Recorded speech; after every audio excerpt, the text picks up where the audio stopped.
Hello, everyone, and welcome. I'm Eric Hansen from OTT.X, and on behalf of the whole team here, whether you're watching live on demand or tuning in via podcast, we're glad you're here.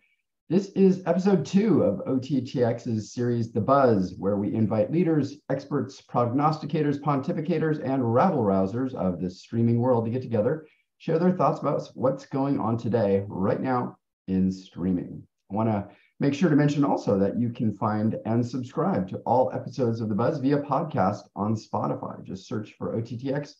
Be sure to follow us so you receive all future episodes as well.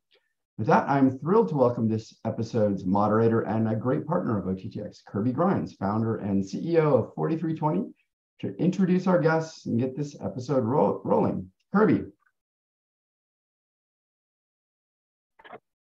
Thanks a lot, Eric. So I'm actually in Sweden right now, and I came from dinner, and you should know that you have about 4 new followers on OTT.X Buzz on Spotify from Sweden. Well, so appreciate the introduction. Going global. Welcome to episode 2 of The Buzz. Just like not last week, but last episode, we're going to talk about some of the most impactful stories in the industry and what they mean. I don't expect us to get into password sharing, but it should be noted that I'm at my grandmother's house and I'm sharing the neighbor's Wi-Fi. I tested it, it's not gone out, but hopefully. But yeah, I'm Kirby Grines, founder of 4320 and the Streaming Wars, and I'm joined by 4 rabble rousers of the industry, industry leaders, starting with Gene Powell, EVP of Strategy and Digital for Shout Factory. Welcome, Gene. Hi, glad to be here. And we have Michael Smith, CMO of NPR. Hi. Hello, Michael. Nice to be here. Thanks. And Elizabeth Park, President and CMO for Parks Associates. Hey, Elizabeth. Hi, Kirby. Hi. Thanks for inviting me to join the conversation. Absolutely. And Swedish hey to Fred Godfrey, co-founder and CEO of Origin. Last but not least, you are always right, as your pillow says. Yes, I know. It has a good subliminal effect. Thanks, OTT.X, and thanks, Kirby, for letting me be here. All right, absolutely.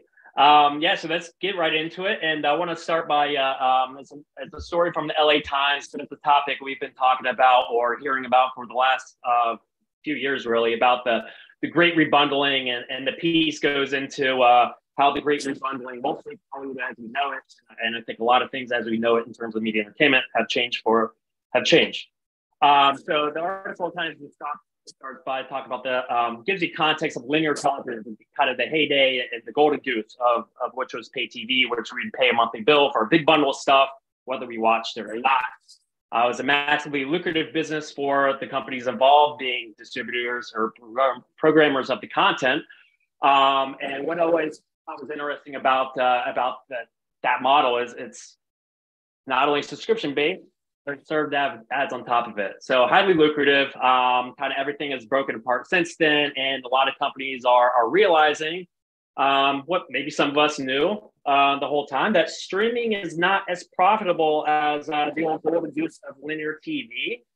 And while I don't see pay TV going away anytime soon, it is an industry that's in secular decline. And by my own crude math, I predict that more Americans will have tattoos than a pay TV subscription by 2028. As of today, I actually am putting that 2027.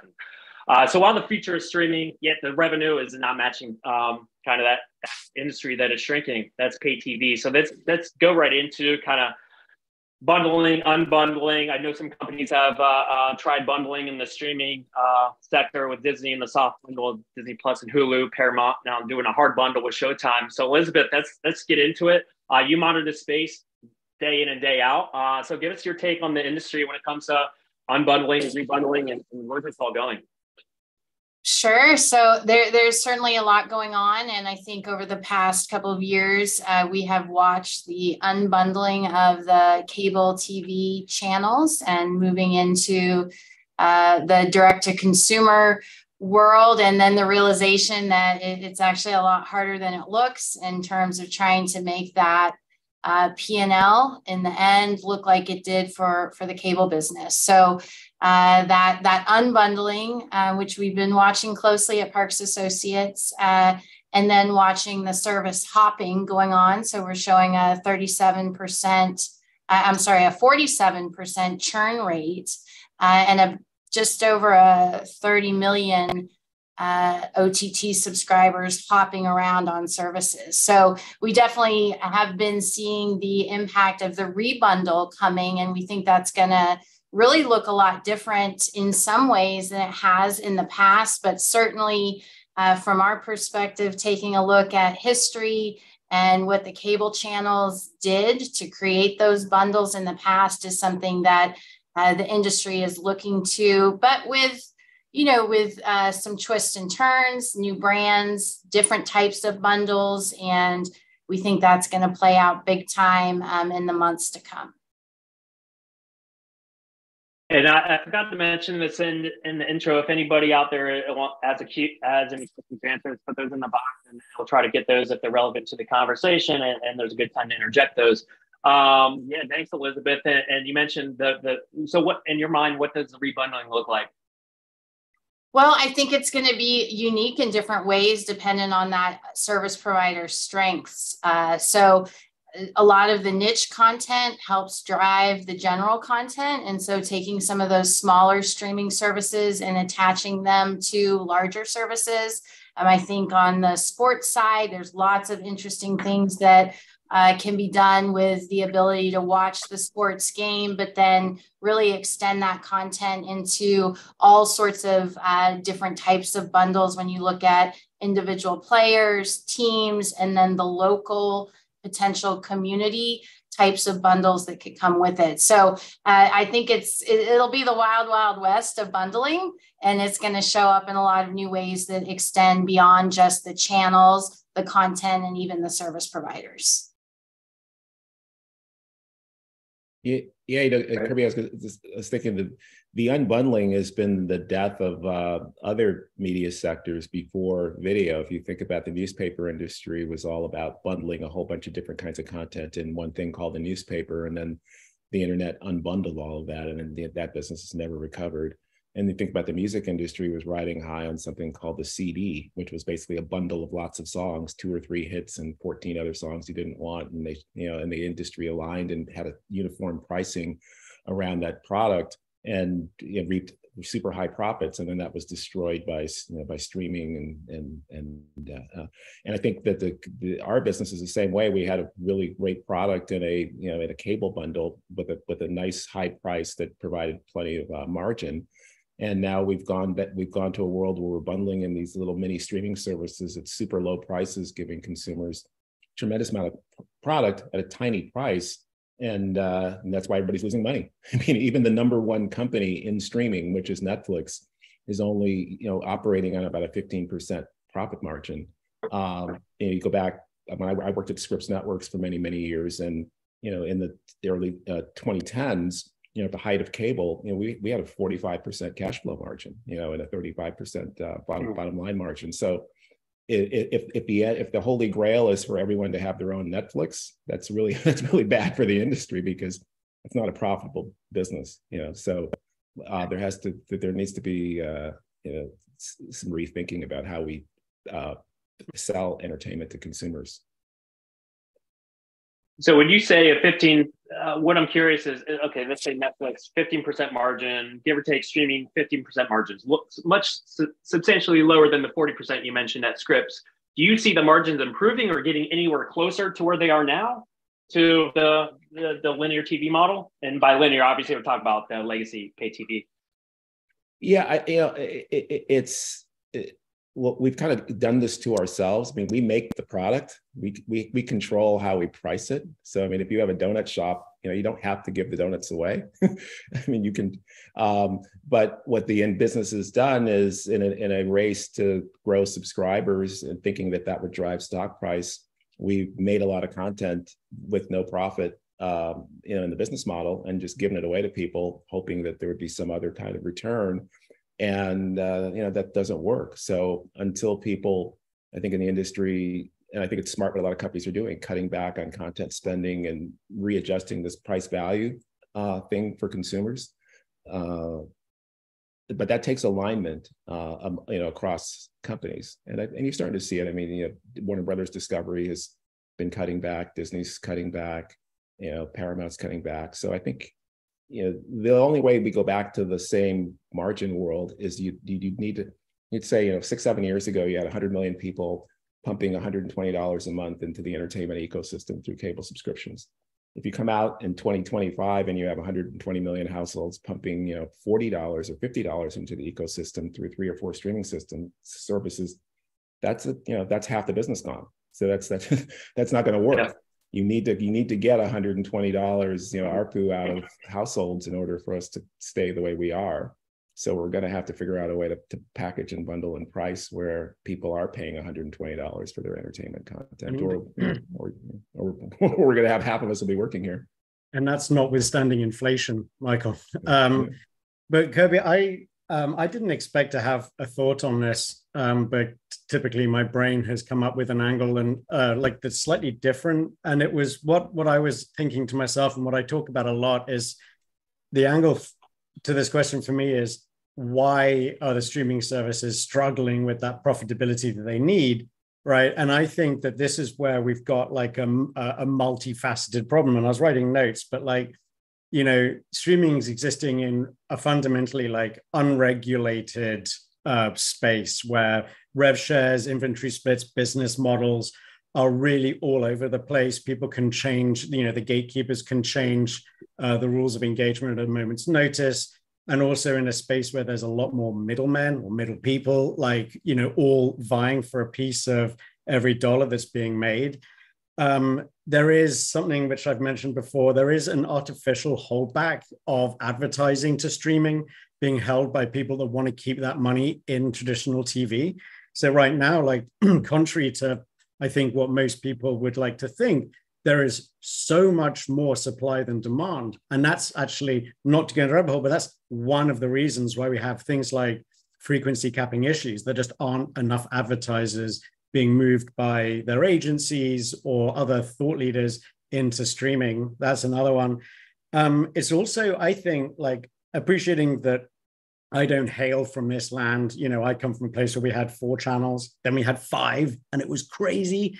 Then we got Freeview, which is brilliant, but the streaming landscape is so much larger and more competitive, I think, than the traditional landscape, and that's making it harder for viewership or services to get the scale that they need. It's forcing them to come up with loss leaders to try and incentivize people in, but they haven't figured out how to keep them.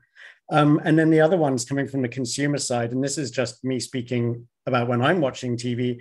I want more, and I want it now, and I want it to be better quality than ever before. So I'm guessing that production costs must also kind of be going through the roof. And I think that's some of the things that are really, it's like it sort of hasn't been thought through entirely. And that's why this rebundling may be happening, and it's maybe another bit of a Hail Mary. I don't know, but those are some thoughts that I had on this. Yeah, I'll just chime in. Oh, sorry, Kirby, was you going to respond? You're on mute. Yeah, we can't hear you, Gabs. Kirby, you're on mute. That's perfect, Gene. I was actually going to throw it to you anyway, so you're doing the job for me. Oh, okay. Yeah, so I first got started in the cable industry back in 2001, and so I'm seeing the evolution of sort of these digital streaming services sort of map out in many ways similar to how cable started, but there are also differences. And you also have to remember that in the early days of cable, the bundling was more out of necessity, not really something that consumers really preferred.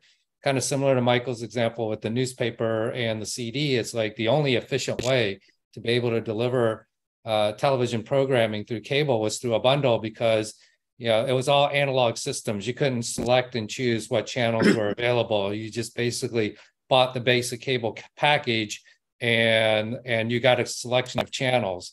It was very cumbersome to add on things like HBO or Showtime, because you had to roll a truck out to the house and they had to install a descrambler into your cable line so that you could watch it. And if you canceled it, it was the same thing. So it was very So it's very cumbersome. And as a result, the deals between the programmers and the cable operators reflected that bundle. And so when digital came in the early 2000s, and that's when I sort of came in the beginning too, the the capabilities were there to be able to have people select channels a la carte a lot easier than it was before.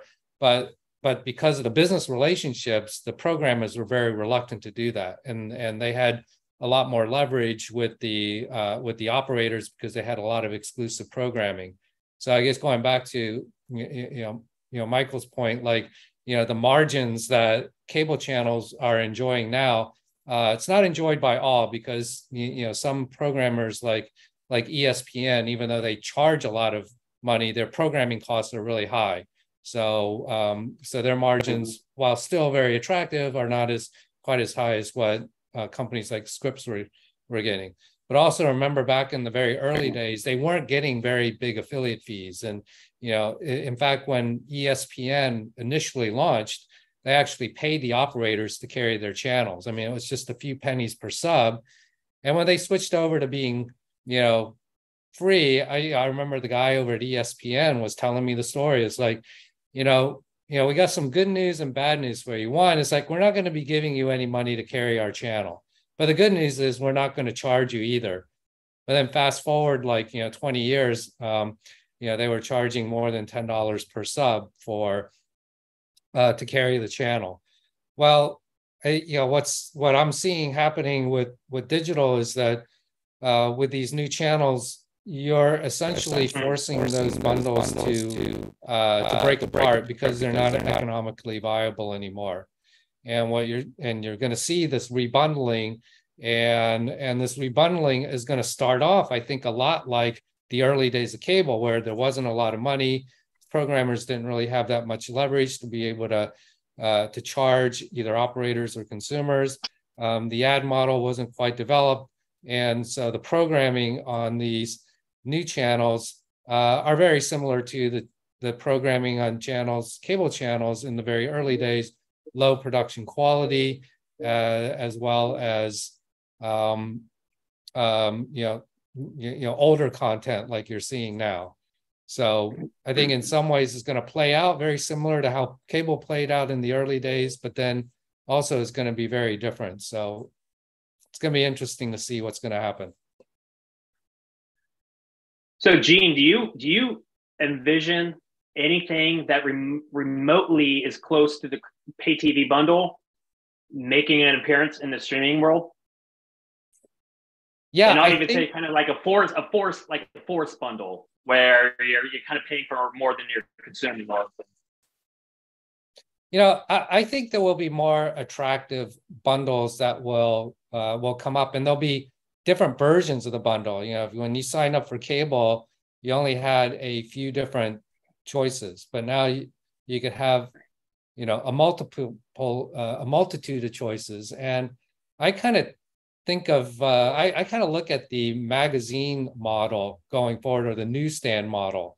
Like you could buy single copies, you can also buy subscribe to things, and then there are various sort of like clubs where you could subscribe to a number of magazines. If you remember the old days where the Girl Scouts would come around and sell magazine subscriptions to help raise money, or it's the local school or something like that. That was essentially a bundle where you got to pick and choose 10 magazines for a low price, and I can kind of see that showing up in the digital video space. Yeah, and to Michael's previous point about in regard to unbundling, I think in using the donut example, is I think beyond unbundling to the specific donut shop, in a lot of ways we've unbundled to the specific donut. Like if I just want a red velvet, I can go consume it and cancel the service. So that obviously being an analogy for the show level too. And how much do consumers value the channel provider or the cable network as opposed to just what they want to watch, being the show? Like how much does it matter? Like, and what's a bundle? Is Netflix a bundle? Does it matter Doesn't matter how the content is packaged, positioned, as long as it gives the shows and movies and content that we're looking for. What if bundle is just the wrong word, Kirby? What if we're trying to bring an old concept into a new problem? I don't know. Like, sorry, I don't know where that came from. I know this is meant to be kind of off the cuff, but like maybe we're trying to take an old discipline, something worked in the past, and trying to retrofit it into working for the future. But it's apples and oranges, right? Yeah, and I guess on that, let's go to the next topic, because I think we just naturally transitioned into what is a bundle, and I mentioned Netflix. Is Netflix a bundle? And actually, before we do this, let me ask you all a question. Everyone's familiar with like Amazon and the Prime Channels model or Roku channel. Basically, you could buy BritBox and other channels within a main product. Does anybody here think Netflix would introduce something down the road? I mean, if they want to be synonymous with TV, isn't that the best way to do it? Oh, we can't hear you, Michael. Yeah, you're looking at like what the music business did with Spotify and Apple Music. You know, they went from the physical bundle, the CD, then they went song by song and they decided to give up on being the distribution platform and decided to let Apple and Spotify be the distribution, and they became more the arms dealer. They made content and then took fees, and that might be the end game where companies say, forget about having your own streaming services. Let's just make content. Let there be one or two major platform companies that are where people go to get entertainment, like Spotify and Apple are. And then we will just be arms dealers making content for them. And so you've got one platform that seems to be, which is Amazon, their platform, maybe Apple's the other platform. And as you're suggesting, maybe Netflix becomes the other platform. And those are the leaders. And then if I'm Paramount or I'm AMC or I'm Warner Brothers or all these other companies, I am just like the record labels are. I just cut deals with these platforms to buy my content. At the end of the day, I'm the only one that has House of Dragons. I'm the only one that has Succession. So I will make more, rather than trying to operate my own consumer streaming business, which they obviously are, it's not working. I want not to talk, but Michael, I couldn't agree with you more. I think that's exactly what's already happening, to be totally honest with you. I mean, look how much they're already sharing content with each other, I think you've nailed it, right? Like 99, this is 60% of stats are made up on the spot kind of thing, statistic, but 99% of pretty much all streaming consumption is done on the same 7 services.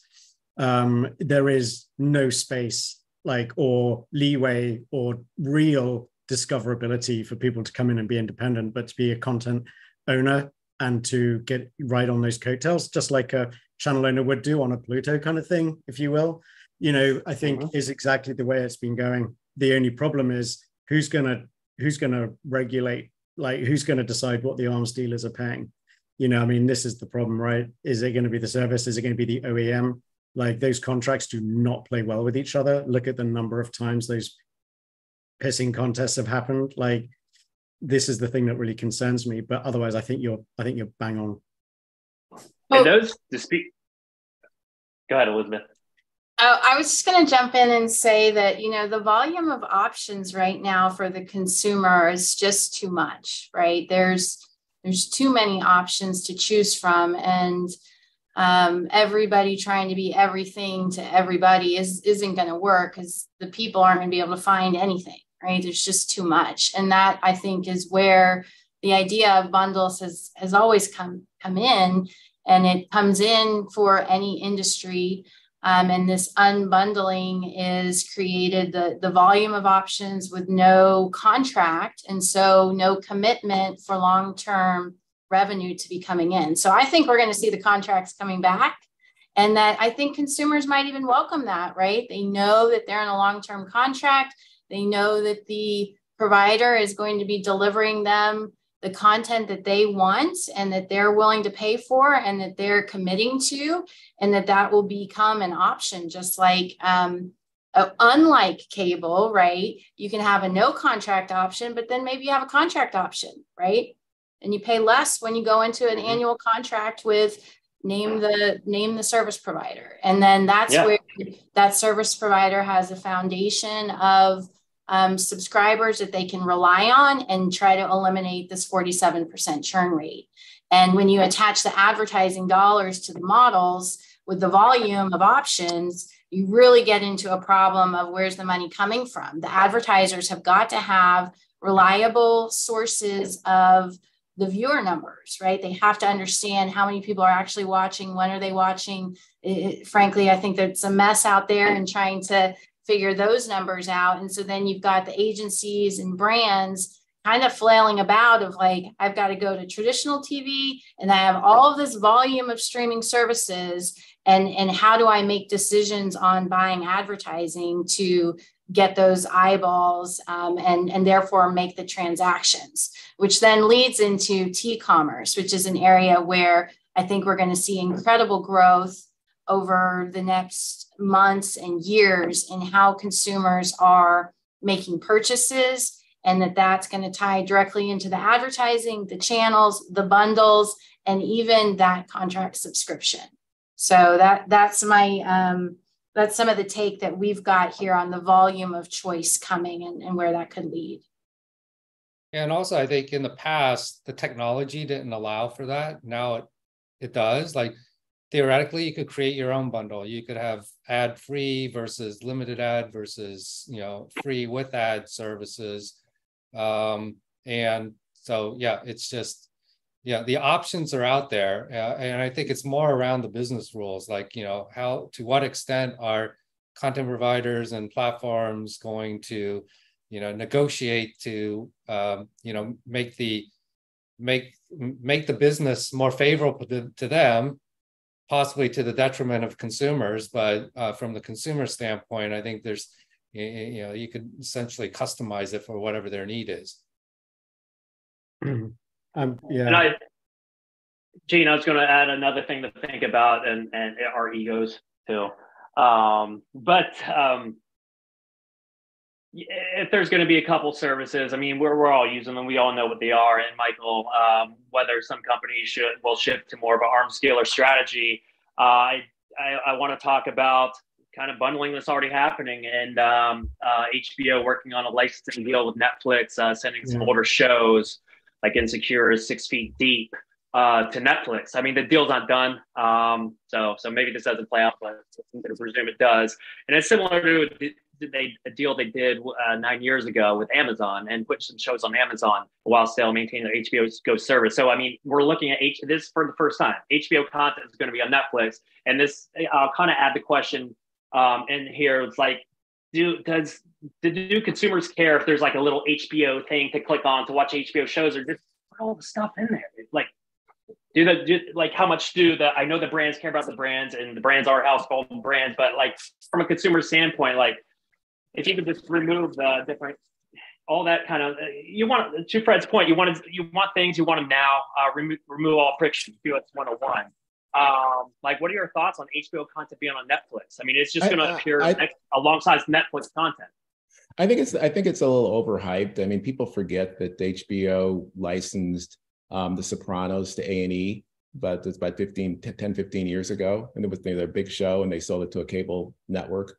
So the idea that you take content that's beyond its first run value and get additional longer tail value out of by licensing it to other outlets is something entertainment companies have done forever. So, I think sometimes the media just kind of gets overheated on things in the moment and forget that that's just the way, that's just the way entertainment has always worked. So it'd be one thing if they, if they took the first run of House of Dragons and put that on Netflix, that would be a different thing. But, when I was a kid growing up, I used to watch, Gilligan's Island reruns. It used to be on CBS, and then it was on Channel 9. I mean, that's kind of the way the business has always been.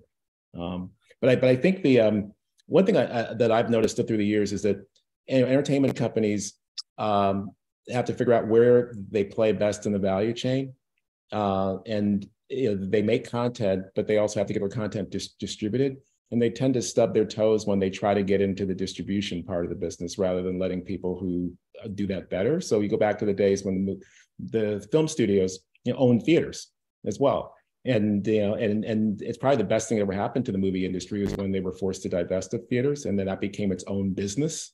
And then the entertainment companies became arms dealers who then were able to make movies and then sell them to theaters. And then they would let the theaters worry about all that side of the business. And I think the problem with streaming is making the same mistake. We're entertainment companies, but now we're trying to be tech companies operating CRM systems and transmission systems and all this. And history has shown we're better when we make super great content, and then it's premium, it has a value, and then we sell it to people who have platforms that want to pay us for it. And I think that's where we'll end up in the long run, all over again. Well, I think the problem with the model that Michael described is that, as a content provider, you have to find ways to de-risk yourself. And so if you own the distribution, then you have that channel that you're going to be able to generate revenue. So like, Tubi, for example, going into original programming, they're able to do that because they know if they put it on their platform, they'd be able to make a reasonable return on investment. So it just puts more risk on the content provider, because now they have to sell it and they don't know if it's something that they'll be able to sell. If you have your own outlet, at least you have some more confidence that you'd be able to, get a return on investment. Yeah, but look at Direct TV tried to launch their own channels using that philosophy. Spectrum has channels that they've tried to launch. I mean, it's tricky. I mean, that's why a lot of the cable channels were created by John Malone and cable companies. But even they realized it was better to invest in entertainment companies than try to launch their own services, the cable operators. And so I think the same thing again, where are you better off? Go back to when you were a cable network. Did it make sense to buy cable systems? I mean, when I worked at Scripps, we did that. We bought some cable systems because with the same logic, we thought, well, if we own cable systems, it'd be easier for us to launch new cable channels because we own the actual cable systems. But then we realized the cable business is so complex and so out of our expertise in terms of running an actual cable system that, but you need a scale to make it work. Yeah. It's a challenge.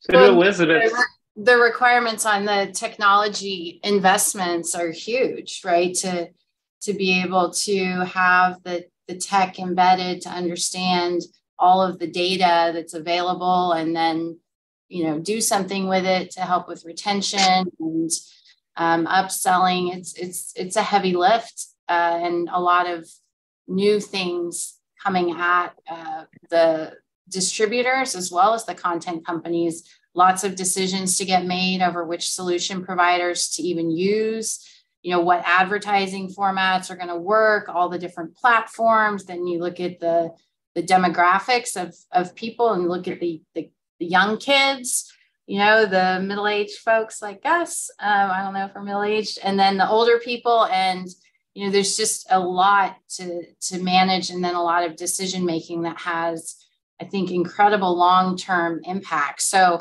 I think, the getting content from your place, your home, and putting on another is just really about getting visibility for the content. Content's king, and you want to make sure that show is seen, and then that's going to drive people to come back and to see value ultimately in the maybe the original provider. Well, Elizabeth, you're right. It's. I built a lot of these, or been part of building a lot of these services. It's tough, and I can think, why take that on? Like, are you a media company, or are you an entertainment company, or are you a tech company? Are you both? And the question I'll ask all of you is, like, all these companies launched direct-to-consumer services. Is this because they were upset that Netflix built their business off the backs of their content? Was this something driven by Wall Street wanting every media company to launch a direct-to-consumer service? Like, how did we get here? Because I can't imagine every single company just wanted to dive in and become a tech company, because it ain't easy, and we're finding that out. They saw the value and the survivability depending on building their own walled gardens. I think, it's as simple as that. The problem is that pretty much everyone at the top of the food chain in this business has the ability to build their own walled garden, and it's kind of weird having a walled garden within a walled garden within a walled garden. I mean, you need a pole vault, right? And the people who I I feel the most sorry for. Most people would say, "Oh, the consumer." Well, no, I don't feel sorry for them. I feel sorry for the content creators, for the actual the studios and the owners and the distributors, because they're the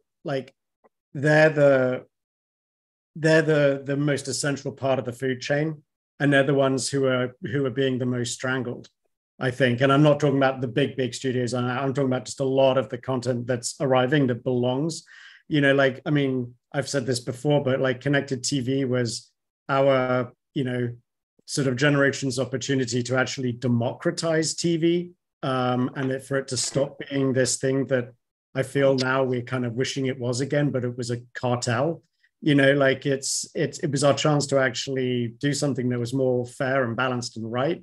And in fact, all we've done is run face first into a wall of zero regulation, and everybody kind of doing what they want. And that's, I think, a big cause of the problem.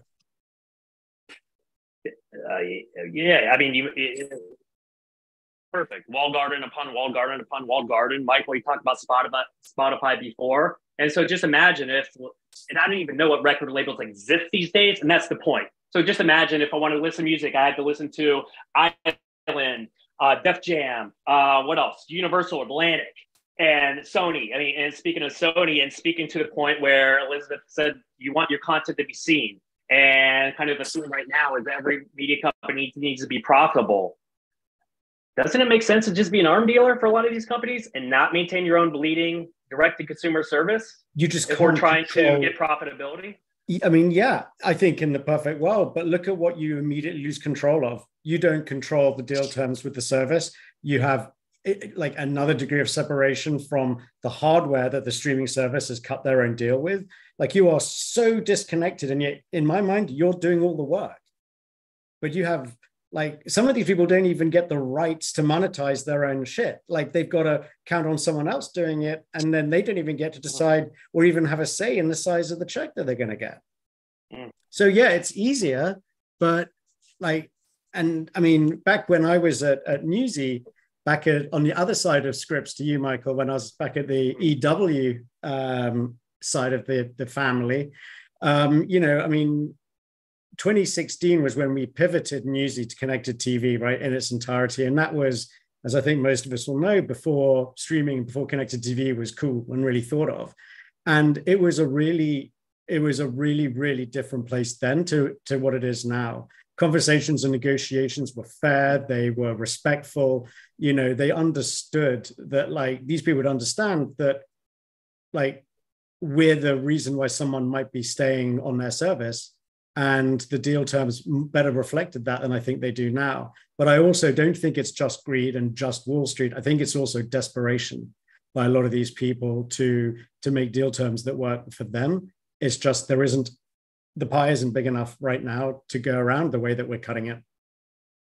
Well, I might also add in that, if you think about the broadband providers and how that's gone for them with the decline in pay TV and how that works for their revenue base, that's an incredible impact. And now we're going to end up seeing both the national, but also the smaller ISPs really looking for those easy partnerships to bring in streaming TV. So pay TV for the broadband providers is not really a great model for them anymore, because they really need to focus their energy on the network, on the speeds, on getting out everywhere in the United States to rural America. That's where the money from the government is really coming in huge ways to get, to get the fiber in, to get broadband for everybody. That's their focus. They're not really focused on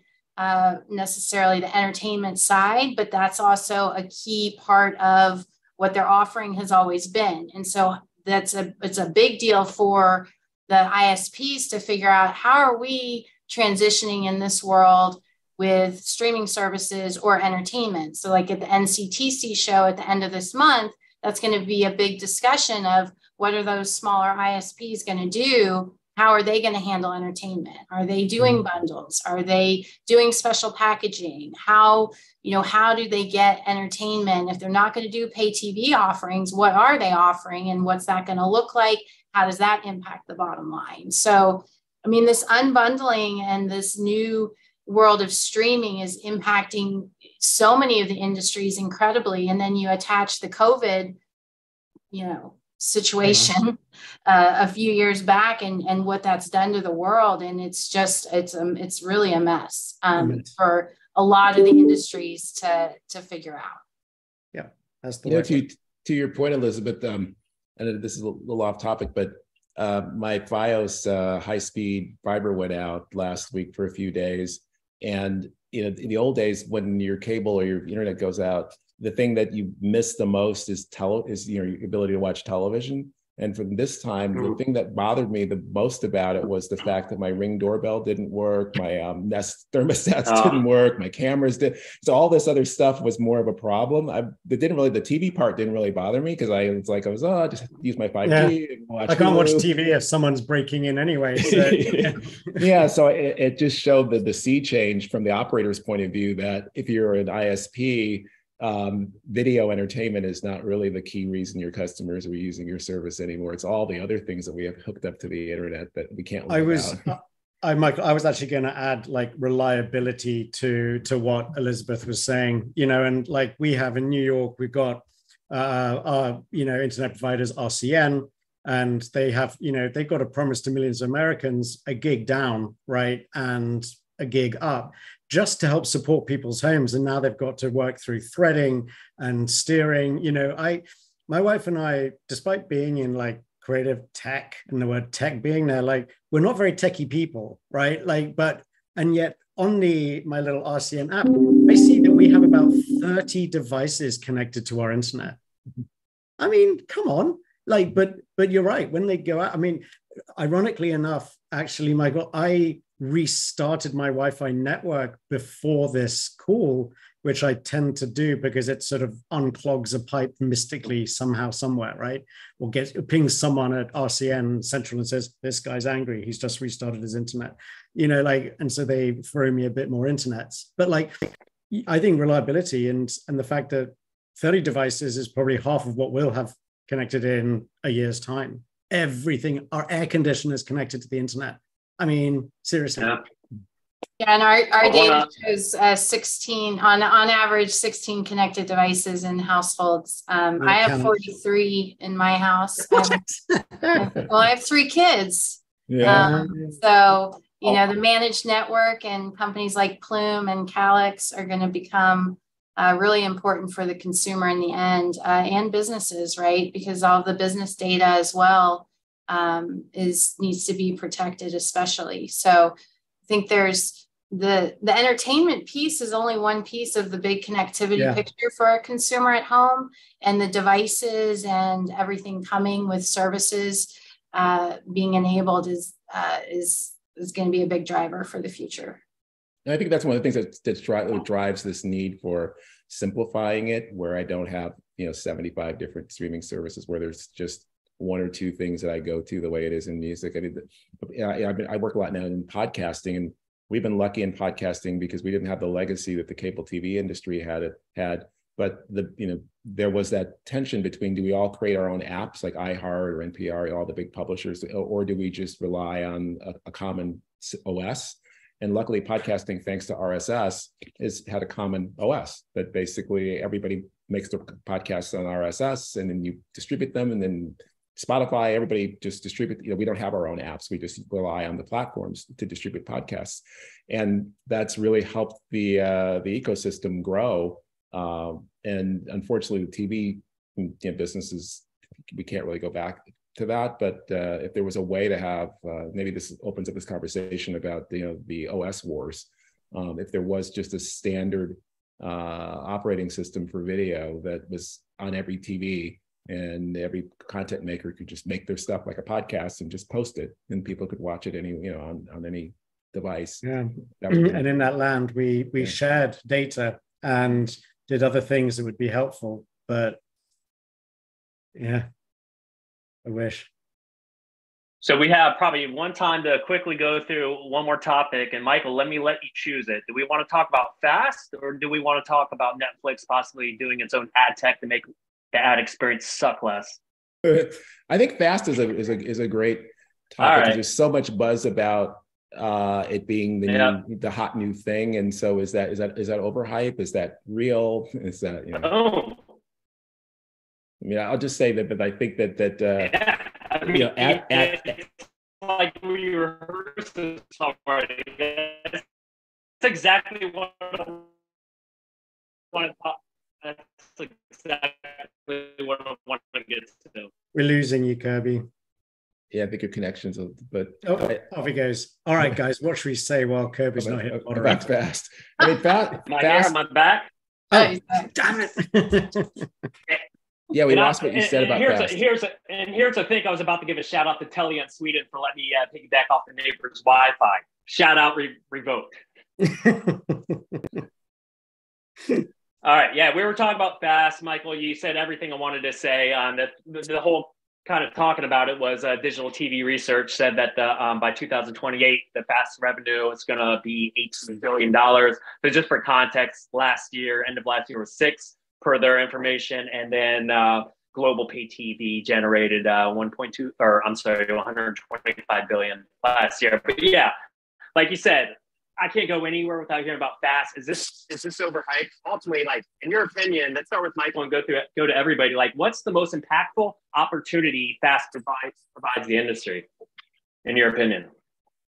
Well, definitely ad support has always been a huge part of TV historically. And so streaming started out pretty much being ad free. So it's only natural that ad supported would be the next piece of it to come. To me, the biggest challenge is, unlike the cable model where you had a dual revenue stream of ad support and subscription fees, FAST services are 100% ad supported without any subscription fee. So that's going to kind of cap the amount of revenue that they can generate, which will limit the amount of original programming investment that you can do with a single revenue stream. So I think that they will sort of top out at a place where they be a great place. It reminds me of like local TV stations, non-network affiliated TV stations, and channels 26, 28, you know, that would run rerun programming. They'll become like that, a place to go and watch second-tier content that can live on a single revenue stream. But the premium content is still going to be on services where people are paying, unless we can come up with some bundling way where, I don't know, maybe it's, you know, Pluto and Roku and Freebie for $5 a month or something. You know. How much do you think? I mean, one, that last bit, they would just need to stop sharing 80% of the same channels, I think, to make that work. But Michael, I'm interested in that, and about the sort of let's say sort of lesser tier content having a home there. But, you know, something which I've seen happening, and I've got a hunch is going to happen quite a lot more, is actually going to be maybe in a way, and the whole point in FAST is there's a big enough landscape for everything, but is also a little bit of the opposite. Some of the very, very premium people putting very, very premium content out ad supported as a marketing mechanism, right, to try and hoover people up into their services. You know, I mean, I remember like wondering when Netflix was going to launch a channel and just run really cool shows that people could flick through, right? Because I think the big question that we don't really know the answer to is, what is this X factor around FAST? Like, why is it, you know, becoming this monster that it is? And we can all pontificate, right? Is it because it's got that warm, fuzzy, you know, familiar look and feel to it? Is it because, let's face it, I don't think I know anyone that spends less than half an hour combing through Netflix or Hulu looking for something to watch, and this just entertains you until till your food is done, kind of thing. You know, obviously, and it's got a huge like out of home play as well, which I still think is being underreported. You know, I think every tire shop and garage and everything is running a channel somewhere like that's just serving for days and days and days. But I mean, I use it. I always make a point to watch ad-supported telly because I love seeing the ads that we do on TV. But I don't know why everyone else is. I don't quite get it. Not just because it's free. I don't know. Well, there is some things that we do know. I mean, you look at ad-supported TV, broadcast has survived on that for a long time. And the business model still works for sports, especially. And if you remember, ESPN in the very early days, they had very crappy sports. I mean, things that you never heard of. But then over time, they were able to make the investment in, major sports and make that business model work. And I think the same thing will happen to FAST. The other thing around just viewing FAST, I mean, we do know a lot of the viewing from, the work I did back at Disney, a lot of the viewing with cable channels is kind of like in the background. So it's not easy. There's a lot of people that will wake up in the morning and they'll turn on CNN and it'll run all day long. They'll plop their kids in front of a TV and put on, PBS or Disney Channel, and that becomes like their babysitter. So, that viewing is always going to be there. And I think that's why FAST is so successful. Well, it's not really viewing, is it? That's the problem. Well, for me, as an advertiser, I'm saying that's something that we're really worried about. Like that we actually focus on, like on addressing, when we're running our class campaigns. I mean, for me, what's interesting is that advertisers right now, the cost of a spot on FAST is the same as on VOD, where, as you could argue, that the VOD attention is going to be much higher. Yeah. There is, yes, because of the passiveness of FAST. I like that. I agree, which is, they're like indexing devices, device session durations, and all that kind of thing is a really critical part of everything I know that we do. Because if something's been on for 8 hours, like, is someone watching, right? And we're in the business of attention. So I think, Gene, you do definitely make a good point. And I think it's probably how some people delineate premium and non, although actually I think there's a much, much bigger rule book and playbook attached to that topic. But I do think you're barking up the right tree in terms of the one that I am. I think we're barking up a similar tree. My fascination with FAST is I don't think of it more as ad-supported more than the delivery mechanism, which is linear, and then obviously passive TV, where you don't want to be the programmer, is brilliant and it works. And I do it myself. But I think for me also, it's a serendipity of finding something new. So if I'm in an on-demand environment, I'm looking at making my decision based on what the box art looks like, even if it changes and personalizes to me. I'm making that decision based off of that, basing off if I heard of the movie, based on who stars in it, what's it about. No different than I was doing Blockbuster in the 90s. It's a little more interactive now, but I'm making the decision based off that. Inherently, all of us are going to overlook something that we would think of rational, and linear provides that. So if you just have something that's on and something's going to play, you're going to stumble across something you may otherwise not have watched. And it's happened to me before. I won't get into it. We're running out of time. But I think there's a serendipity and content discovery aspect to that as well, which is why I think Netflix would be smart to integrate some linear within their own apps. And I think they are doing our sort of stuff outside of that. But like even for Netflix or Disney Plus, like the brilliant of just having something be on can help people discover some content. Yeah, I mean, it's why the Rokus and even like Vizio is working on this, right? That you can be watching a FAST channel and you can go from that channel into the on-demand experience or go to the provider and all that kind of thing. Like it is, I think it is a bit like a search engine, because search and discoverability is still effed in streaming. And this is actually a pretty realistic way of addressing it, but it does open another Pandora's box that we're definitely not going to answer in 3.25 minutes, right? Which is, how big should these channel guides be? Like back in the early days, I remember I was talking to Takashi when he was launching TV Plus, right? He was begging for content owners to become channel partners on this new Samsung TV Plus service. Now, they're carving people out because there's too much. And then you got, Pluto or Viacom doing the same with Pluto, making it more O&O than third party. Like, how many channels do you want? And what is the healthy number of channels? And how do you decide who stays and who goes if it's not just performance orientated? I have so many thoughts on that. Unfortunately, that's going to have to be for another time, as much as I want to get into it. I want to do what we did last week or what the folks did last week and kind of hear about the stories that you found most notable in the last few weeks in the streaming space, and kind of 45 seconds your take or why those story was meaningful. And since I'm staring at your face, Fred, let's start with you. Me? Oh, yeah. I thought it was interesting. I know it's maybe a topic that we're holding back for next time, but I was interested to see how long it took Netflix to say that they were going to break away from the 70-year-old traditional ad format and do something, different and fun. I was rather initially holding my breath for that, and then I gave up. So I'm pleased to see them do it. I'm excited to see what they come up with. And there's some stuff that I know, but and some stuff that I don't. But that's probably been interesting to me as a guy who does ad formats. And it's 82 years, which is still batshit crazy. I don't know if I can say that. Elizabeth, how about you?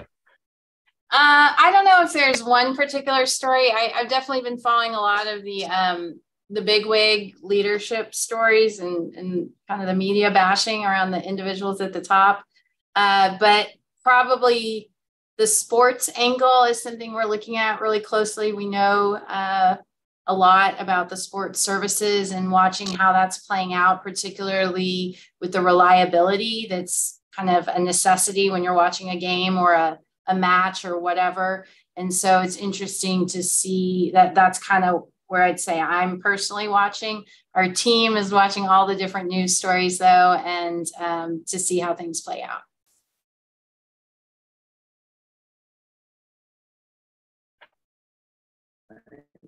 How about you, Gene? What have you been seeing? What's standing out?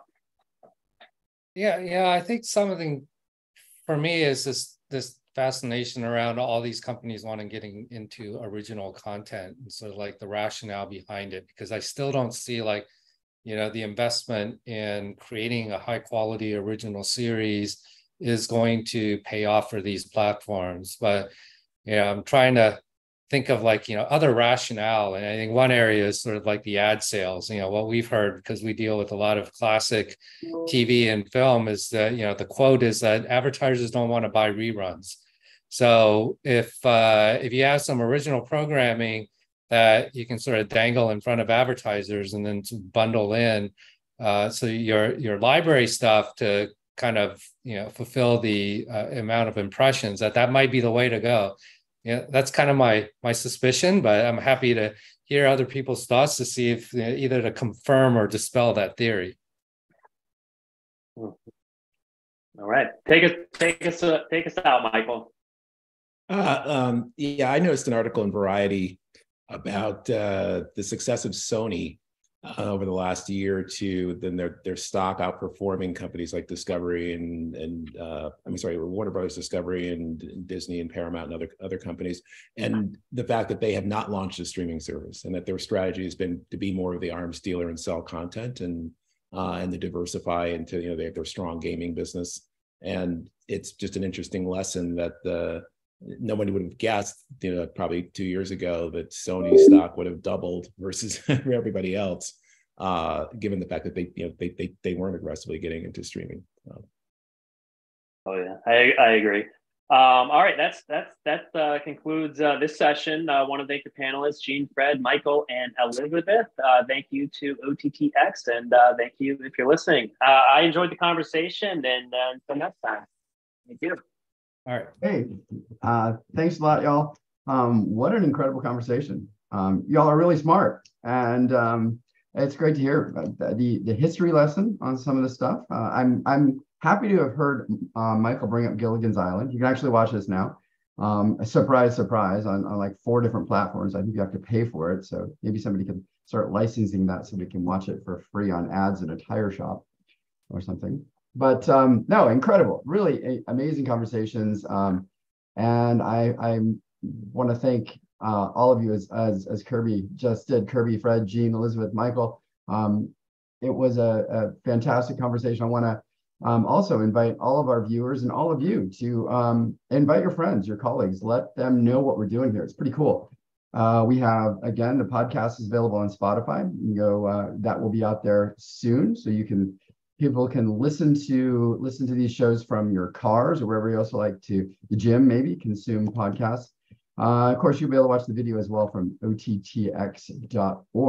So thanks again. A quick note, I just want to remind everybody about the OTT.X Summit. It's one of our flagship conferences. It's taking place in LA at the Skirball Center in August. That's the 30th and the 31st. We'll have 2 days of conference programming, workshops, breakouts, exhibitor booths, one-on-one meetings, the Heroes of OTT.X Awards, and industry cocktail parties. So if you want to be there, get in touch with the inside track of the OTT ecosystem. To find out about this and other events on our website at OTTX.org and through the link that we're going to paste into the chat window right now. So that concludes this episode of The Buzz. Thanks so much, everybody, for being here, and we're looking forward to connecting soon. Thanks for having me. Cheers.